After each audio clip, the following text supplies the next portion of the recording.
Welcome to RSO101. This is a required training for all registered student organizations. Hi, I'm Chad and I'm a part of the RSO lead team and I'll be taking you through RSO101. This set of video trainings will go over RSO basics. This includes the tier system, the difference between the RSO lead team and the Student Funding Board, recognition programs, catering for events, university policies and guidelines, and leadership information. In this video, we'll go over the SI suite. You can find student involvement on the second floor of the Hub in Suite 2300. Student involvement houses the offices of the RSO lead team, student government, fraternity and sorority life, and other student programming. All registered student organizations on campus are assigned a mailbox in student involvement. You do not need to apply for one, and any remaining mail that has not been picked up in your organization's box will be emptied out at the end of each semester. If you don't know your organization's mailbox number, please email rso@gmu.edu or visit Student Involvement. The address for student organizations is the organization's name, followed by 4400 University Drive, MSN 2D6, Fairfax, Virginia 22030. Student Involvement provides lockers for student organizations to place meeting materials and equipment. All organizations must apply for a locker through the registration process on Get Connected. If chosen to obtain a locker, your organization must sign a contract before you are given full access. If your organization ever needs supplies, you can visit the Imagination Station in Student Involvement. This is a room with free craft material available to all RSOs. It includes butcher paper, paint, markers, crayons, die cutout letters, and more. You must sign in at the front desk in order to use the station. Remember to always clean up after yourself. This is a room that is for the use of all student organizations, and it is important to be respectful. In this video, we will be covering the tier system and 25 Live. The tier system is defined by Tier 1, 2, and 3. The specific requirements and benefits of each tier can be found on the Student Involvement website. The most notable differences between the tiers is the amount of funding that can be allocated to them and where they have access to schedule events. The most important benefit to being a student organization is the ability to reserve space on campus, which is done through 25 Live. Once you reserve a space on 25 Live, event services will be available to support your event. Remember that you and your organization are accountable for knowing what is permitted in each space and what is not. It is important for you to know the limitations and capabilities of each space. RSOs can only have access to event spaces that have been booked and confirmed through 25 Live. We cannot allow anyone access to a space without a formal reservation. If you need access to your room prior to your event start time, you will need to book pre-event time in 25 Live when making your reservation. Heather Crandall can assist with adding this for events that have already been booked. If you need to cancel an event, it must be done at least 3 business days before the date. You cannot cancel an event through 25 Live. You must email Heather Crandall at hcrandall@gmu.edu. Fines will be incurred for late cancellations, no-shows, last-minute setup changes, and room damages.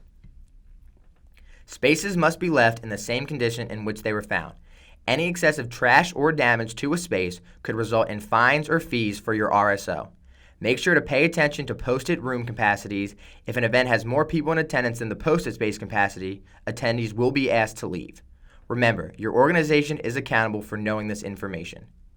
The places that can be reserved include student center spaces such as Dewberry Hall, the Bistro, the JC Cinema, the JC Atrium, Hub Ballroom, the Patriots Lounge, as well as outdoor spaces such as North and South Plazas, Finley Quad, Merton Hall, President's Park, and parking lots. RSOs can also consider a wide variety of events. Just make sure to specify when reserving space, and before planning an event, remember what your tier has access to. For example, Tier 1 organizations don't have access to reserve large event spaces and only have access to receive $1,000 per year from Student Funding Board through the application process. The event services staff is made up of the operations assistant that set up the rooms, events production, and the services concierge team. Services concierge staff members are students. They monitor the buildings, assist with technology, enforce space use guidelines, and provide great customer service. This team is on duty whenever student center buildings are open. Any last-minute event changes must be approved by the services concierge staff. Clients can contact the services concierge staff at 703-993-8919. A popular event choice is showing a movie. However, you must keep copyrights in mind. Exemption of public purchasing rights for showing movies covers instructors or pupils, face-to-face teaching, nonprofit educational institution, and lawfully made copies. Most RSO shown movies will not fit into one of these categories. Advertising services through SI is free to RSOs. RSOs can utilize the cubes outside of Southside to advertise events, recruitment, and other opportunities available through your organization. You can sign up to paint a side at the Skyline front desk. Only events that have passed can be painted over. If you are advertising an event, you can paint the cube no more than 2 weeks before the date of your event. Student organizations are also eligible to reserve the George Mason statue on the South Plaza to decorate. The process to reserve the statue is different from reserving the space around the statue. If you are interested in reserving the statue, please visit the University Life Suite in Sub 1, room 4211, during normal university business hours. You are highly encouraged to reserve the statue as early as you possibly can. Kiosks can also be booked in order to table for things like fundraising, recruitment, or event awareness. The forms to request these, as well as their guidelines, can be found on the advertising page of the Student Center's site, along with that of other advertising methods such as hanging up flyers. In this video, we'll be covering the role of SFB, the Student Funding Board. Although we share an office in student involvement, RSO and SFB play two different roles with student organizations. The RSO leadership team mostly oversees organization registration and advising. Organizations do not have immediate access to funds. Organizations have privilege to funds from the school via Student Funding Board if they successfully completed Fiscal 1.5. But an organization must fill out the funding application in order to have access to this money, and these forms are then processed by the Student Funding Board. The Student Funding Board focuses primarily on money and finances for student organizations. The board reviews and allocates all funding requests. They will also be able to answer any questions you may have about receiving money for student-run events. SFB facilitates the fiscal management trainings, which are separate from the RSO trainings. You can reach them at sfb@gmu.edu. Information regarding fiscal management can be found on the RSO page of the Student Involvement site. Here you can find the Fiscal Management Handbook and possible forms you may need to fill out, such as the RSO Payment Request Form, the Purchase Order Form, the Food and Beverage Form, and other contracting forms. Now we're going to go over the major steps of planning an event in a suggested timeline. A point to keep in mind is always be sure to apply for funding with a generous amount of time before your event. At 4 to 5 months before your event is when you want to book space on 25 Live. 4 months before your event, decide on any entertainment or lecturers and discuss the insurance requirement to ensure that the person has the required coverage. You need to submit an invoice from the entertainment or lecturers as well as insurance proof for them. Fill out the contract on the computer and take care to include all required information. Send this to Student Involvement from review as well as the entertainment or lecturer. Have the entertainment fill out the VA W-9 form and independent contractor form while waiting for a response to the submitted contract. 3 months before the event is when you request event services and collect any invoices or price estimates from any catering or advertising. At 2 months before your event, you want to have filled out a Student Funding Board application.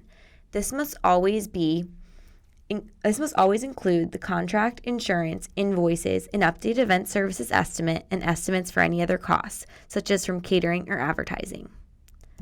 As the leader of your organization, it is important that you are delegating tasks to your members as well as maintaining constant communication to student involvement, whether it be with FSB for financial reasons or RSO for any support or questions.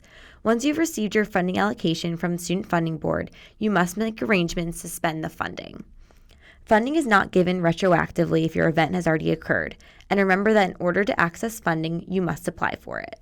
The most common forms you'll need to fill out are the Purchase Order Form and the RSO Payment Request Form. The Purchase Order Form can be used for the event for certain vendors, and you must ask to ensure the vendor takes purchase orders.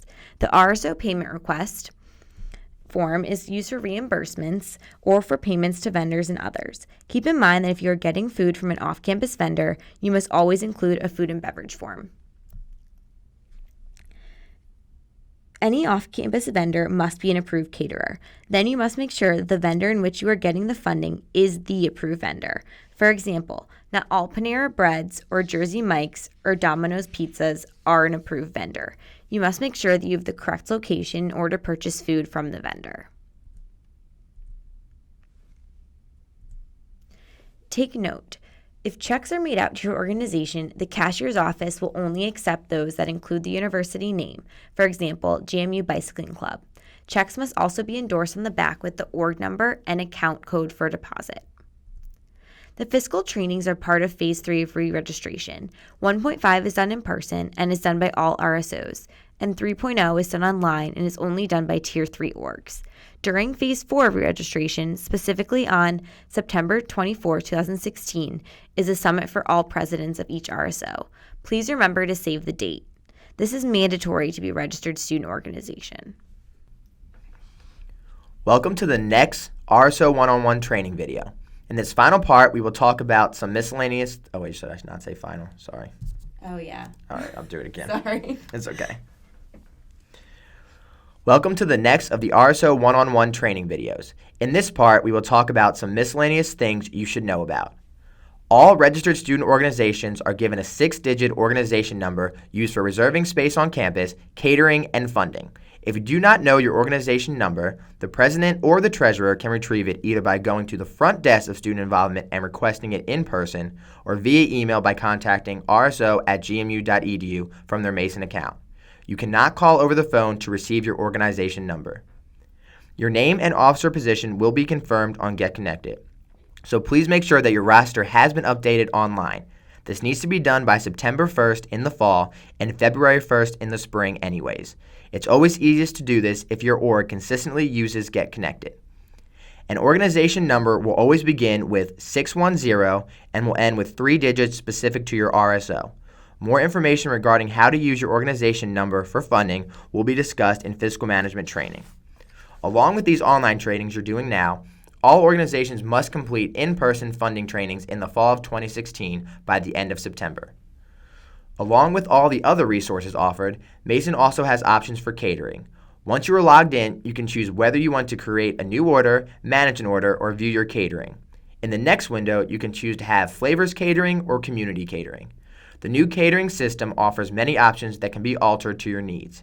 If you are confused, you can learn more by clicking on the tutorial link at the top. Otherwise, you can choose from any of the options on the left. Likewise, you can choose different options with the community catering option. In the spring, organizations can choose to apply for a bench, Distinguished Quill Awards, or iWeek Culture Nights. The form for these can currently be found on Get Connected. If your organization would like to create merchandise with the Mason logo or name it, you must obtain graphic design approval from student involvement.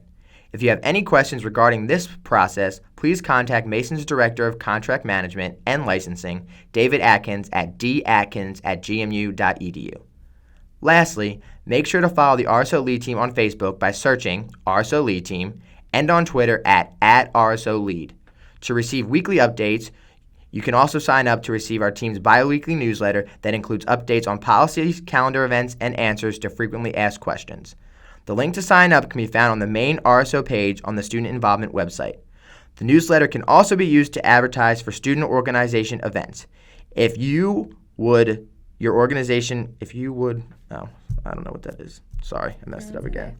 If you would like your organization's event. So just do it again. Yeah, you can just start from that line. Okay. If you would like your organization's event to be featured in the RSO newsletter the next week, please submit a blurb and/or flyer to us at rso@gmu.edu by Friday at 5 p.m. In this segment, we'll provide you with some very important leadership theories and information that you can use as a student leader in RSO. There are many leadership theories that you can pull from when leading a student organization. Some of the popular theories are listed on the screen, like behavior theories, situational theory, and transformation theory. While all of these theories may not apply to you and your organization, the ideas may be helpful when you are faced with a challenging situation or leadership dilemma. We will focus on 2 main leadership theories in this video, the social change model and the leadership identity development model. The social change model incorporates group values, individual values, and society and community values, which all work together to create change. This model focuses on the 9 C's, which are all listed on the screen. It might be helpful for your exec board to review this list of C's and determine 3 to 4 that are most important to your organization. The Leadership Identity Development Model, or LID, is a more individual approach to leadership. As a student leader, it is important to understand where you are as a leader. LID has 6 stages of leadership: awareness, exploration and engagement, leader identified, leader differentiated, generativity, and integration and synthesis.